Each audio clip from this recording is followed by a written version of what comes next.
everybody, welcome back. If you're new here, my name is Becca and today I'm going to be talking about my favourite books of 2022 so far.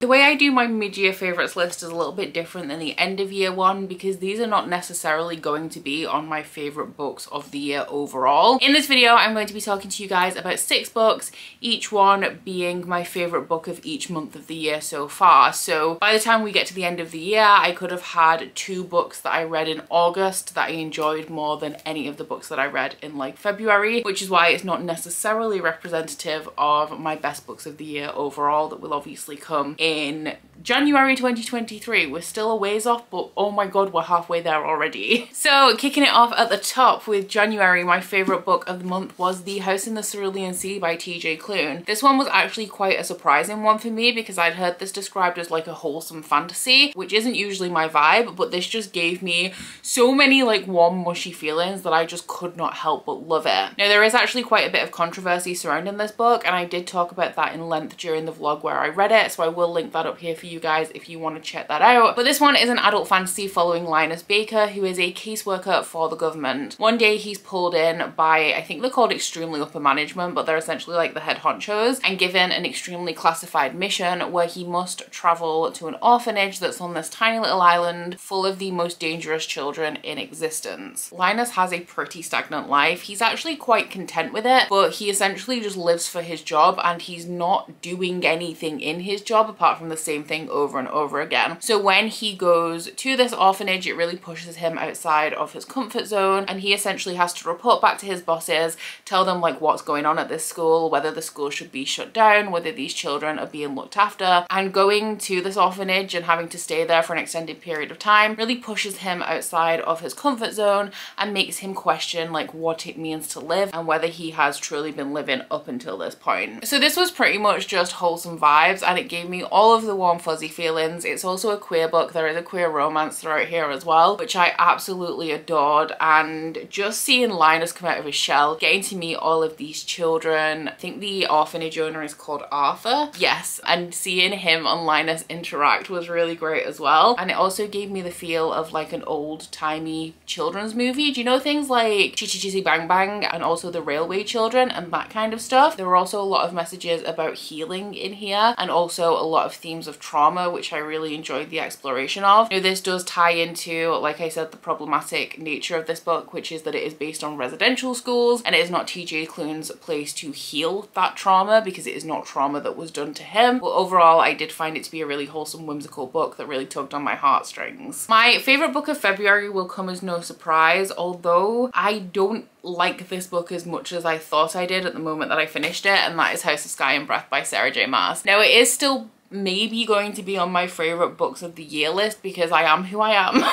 We all know that I'm mass trash, but it just was a disappointment in comparison to House of Earth and Blood, unfortunately. So this one is the sequel to House of Earth and Blood. It's Sarah J Maas's first adult series, and in this series we are following a half-fae woman called Bryce Quinlan who is tasked with investigating a string of murders by the Archangel Micah, and because this is such a dangerous task she is assigned a bodyguard called Hunt Athalar to help her investigate these cases. And the reason why she's been chosen is because she actually has a little bit of a personal tie to these murders. The first book in this series is still my favourite book ever. I reread it ahead of this and it was even better the second time around. I sobbed multiple times throughout that book. I think it is a great book about trauma and recovery and grief and healing, and as usual with Sarah J Maas, with it being fantasy romance, it provided a really compelling romance to me that I loved. It felt very high stakes. There was a lot going on. Like we had characters that were in danger constantly. It has a very slow build, but I loved the world building. And honestly, House of Earth and Blood to me is perfect. So I was expecting great things from this, and I don't even know if it would have been possible for this book to meet the standards that I set out for it because they were that high. But this book just has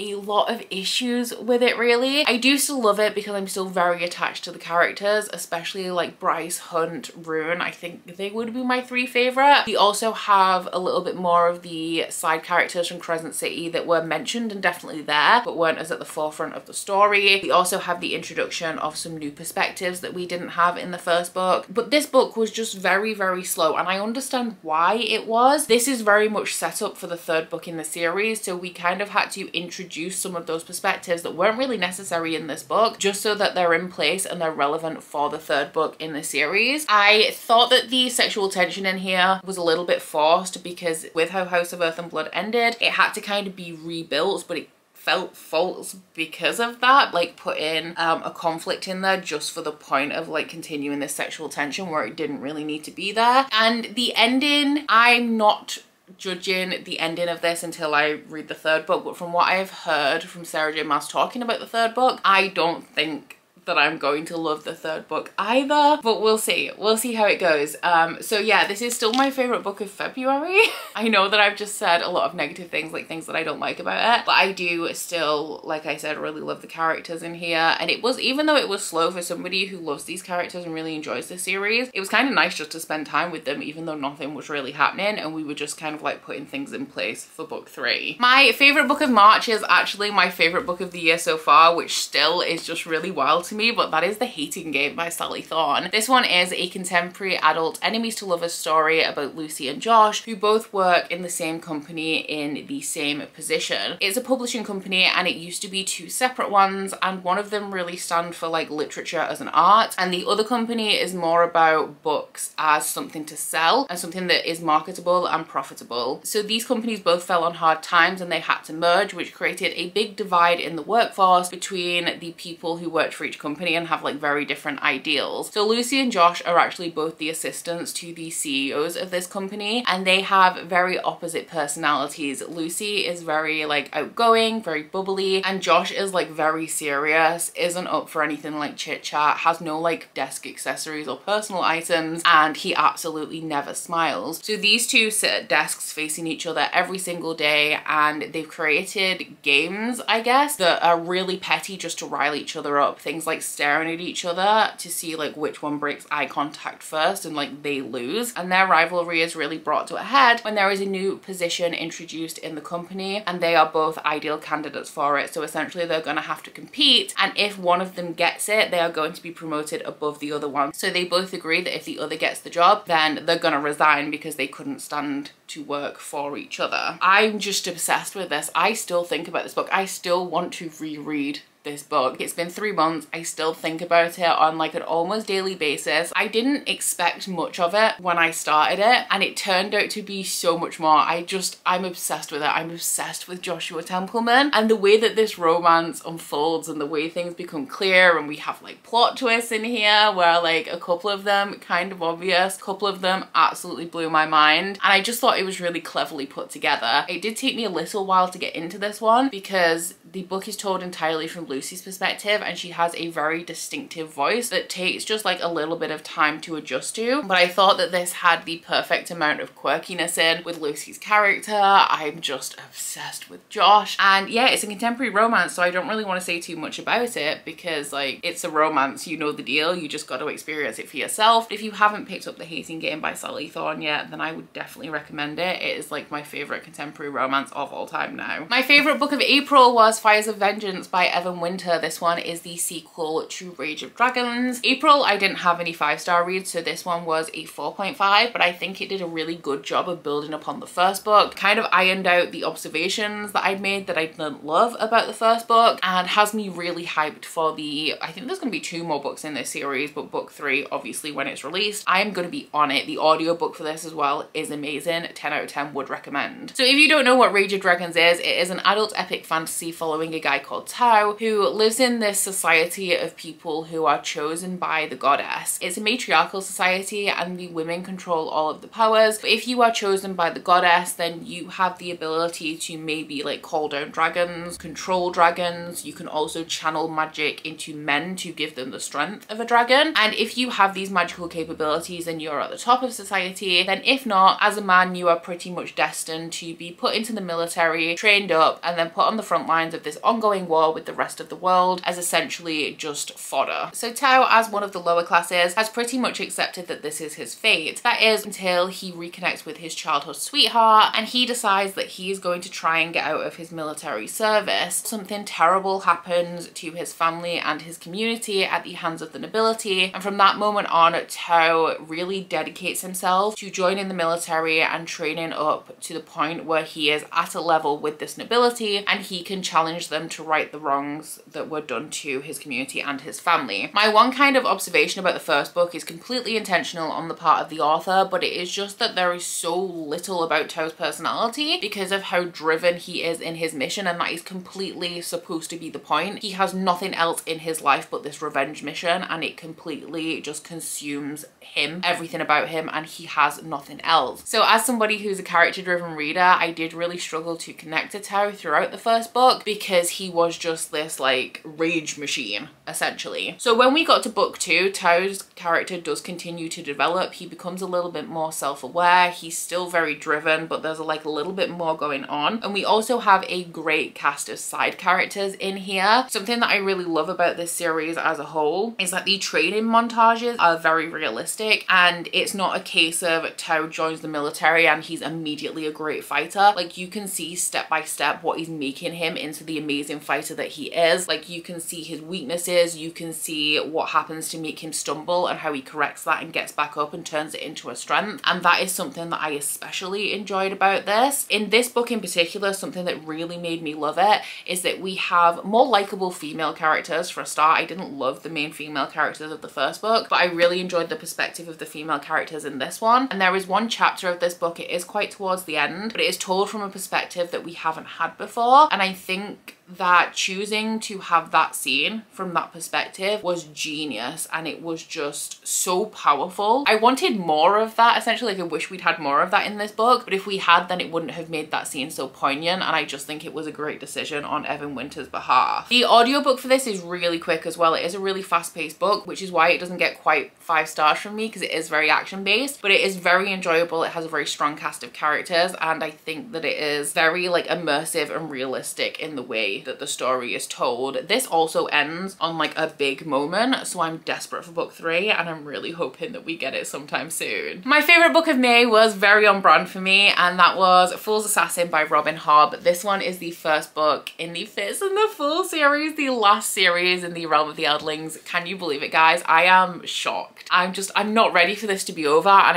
I just don't know how to function without having to read Robin Hobb or like continuously reading Robin Hobb books. So if you guys don't know about the Realm of the Eldlings, it is an extended universe created by Robin Hobb, and we have 5 series as a total in this extended universe, but 3 of them follow a guy called Fitz, and that is the first, the third, and the last trilogy. So we're essentially following him through his entire life, starting off when he's like 6 or 8 years old, building up to this point where he's 60, and this series is going to break me, and this was an excellent introduction to this final trilogy. So the whole plot of the Realm of the Eldlings, or at least Fitz's arc, is that when he's a small child, he's dropped on the steps of the castle by his maternal grandfather, who says that he wants Fitz to go back to his grandfather. So the people of the keep start to transport Fitz to his father, who is actually the prince in waiting, Prince Chivalry. But when Chivalry finds out that Fitz is on his way, he very quickly abdicates the throne and moves to the countryside with his wife. This leaves Fitz in a very awkward position where he's mainly raised by the stable master Burrich up until he comes of an age where the king starts to take a little bit of an interest in him and starts to train him as the royal assassin. This is a very slow moving political series. We're following Fitz, who is in this really awkward position where he's part of the nobility because he is the son of a prince, but because he's a bastard, he's also part of the common people and he's not treated very well. That being said, he's still expected to do his duty to the crown as part of the royal family without really reaping the benefits of the royal family. And the things that happen to him in this series as a whole is just truly awful, and if you can make it through the entire Realm of the Eldlings without shedding a tear, then I'm sorry, but you need therapy. Like,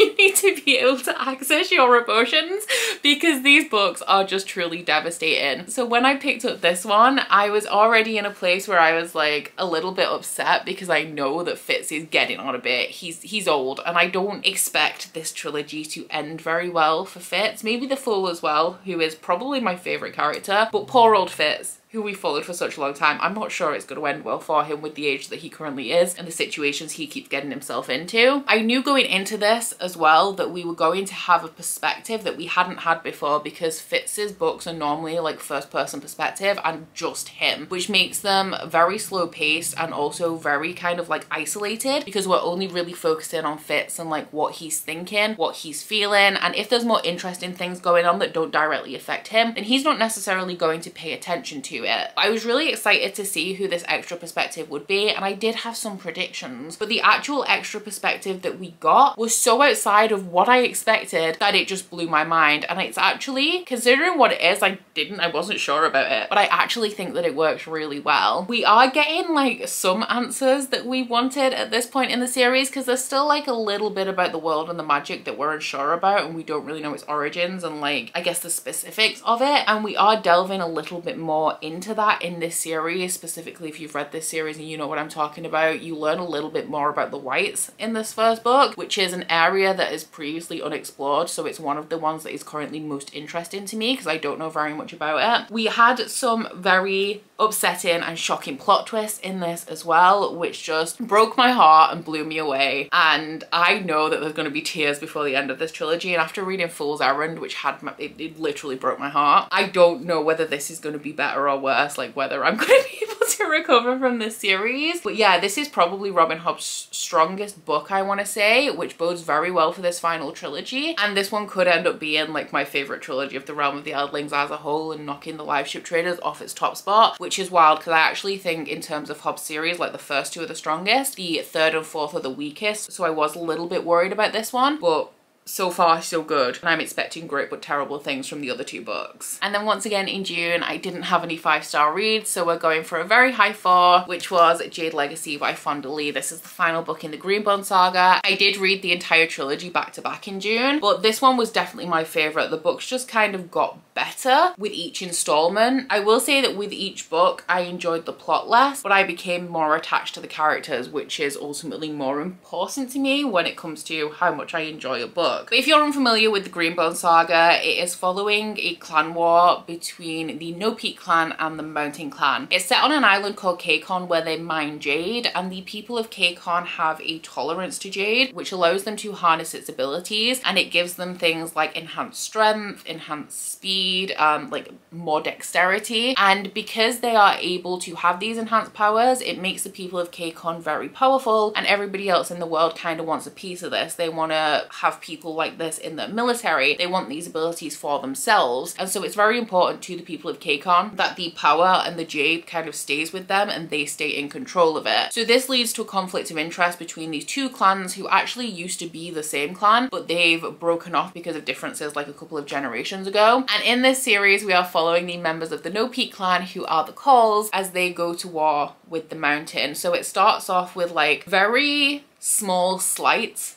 against each clan. They're kind of just like teasing each other up until it builds to a point where like the acts of aggression between the clans are so bad that like there's no choice but for them to go to war. So the reason why I loved this book so much is because, like with the Realm of the Eldlings, we are following the characters in here for a large space of time. We start off with the main characters ranging from like 18 to 30, and we follow them for 26 years up until they're in their 40s and 50s. Now what this really did for me is it afforded a glimpse into their life at different stages where they have different priorities. We saw a lot of domesticity in here, which I really personally enjoyed to see, and that really helped me to bond with the characters. We saw them kind of like get weaker as they got older. We saw them get wiser as they got older. We saw them learn from their mistakes. We saw like their character flaws where like they couldn't learn from their mistakes and had to kind of be pushed into it. Truly, the reason why I love this series is just because of how attached I got to the Calls by the end of this and how far they've come. Something else that I really love about this series is that Fonda Lee does not pull her punches, so there's a lot of sad stuff going on in here, and I cried twice, I think 3 times actually, throughout this book, even though one was just like a slight shedding of tears as I like finished the last page. But Hilo honestly lives in my mind rent free. I am obsessed with that man, and yes, he makes mistakes, and yes, some of the things that he does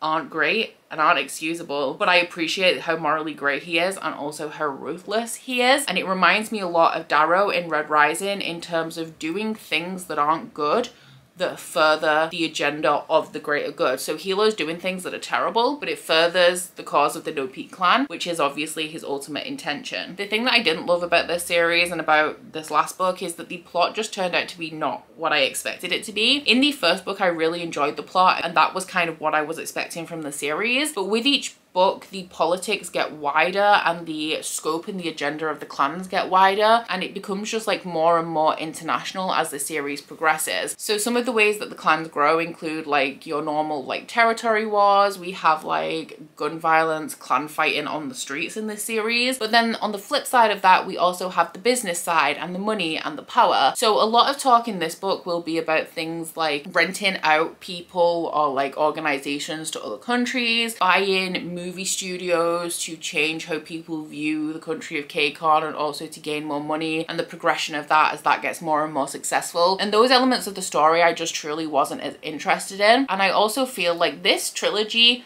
is fantasy, but this feels like Fonda Lee wanted to write about things like culture and racism in a little bit of a hypothetical or like exploratory manner, which means that like she didn't do it with real countries. So we have this fantasy world with these fantasy countries, and it kind of lays out how different people view each other, how world politics kind of works, but without having to use specific examples because it wasn't a real place, if that makes any sense at all. The point of this being fantasy is actually not very relevant to the plot, because you can swap out the jade in here for pretty much anything else that would make a nation powerful, and the story would have been almost exactly the same, but with like less flashy action scenes. So overall, the like plot and the scope of the series was not what I expected and not something that I typically enjoy, but I truly love that the stakes were high in here, and I really love how attached I became to the Cole family. So there we have it. Those are my 6 favorite books from the first 6 months of 2022. I feel like we have a couple of things that you'd expect from me in here, like House of Sky and Breath, Fool's Assassin, Jade Legacy and Fires of Vengeance are along the same lines of things that I usually enjoy. And then we have a couple of wild cards with The House in the Cerulean Sea and The Hating Game, and The Hating Game being my favorite book of the year. I'm shocked. I'm wondering if anything can possibly knock it off the top spot, just because of how often I think about this, and also the fact that I've like reread parts of it when I'm feeling down, just to like perk me up a little bit. But down in the comments, please let me know either what your favorite book from each month of the year is, or what your favorite book of the year overall is so far. But aside from that, guys, please don't forget to like this video if you liked it, and subscribe if you wanna. If you head to my description box, you'll find a link to my Goodreads, Instagram and Twitter if you'd like to follow me on any of those, as well as a link to my Bookish Candle website, the Etsy for that, and a 10% off discount code. But that's it from me today, guys. Bye! Oh, you bite your friend like chocolate. You say you'll go and nobody knows, with guns hidden under our petticoats. We're never gonna quit it, no, we're never gonna quit it, no.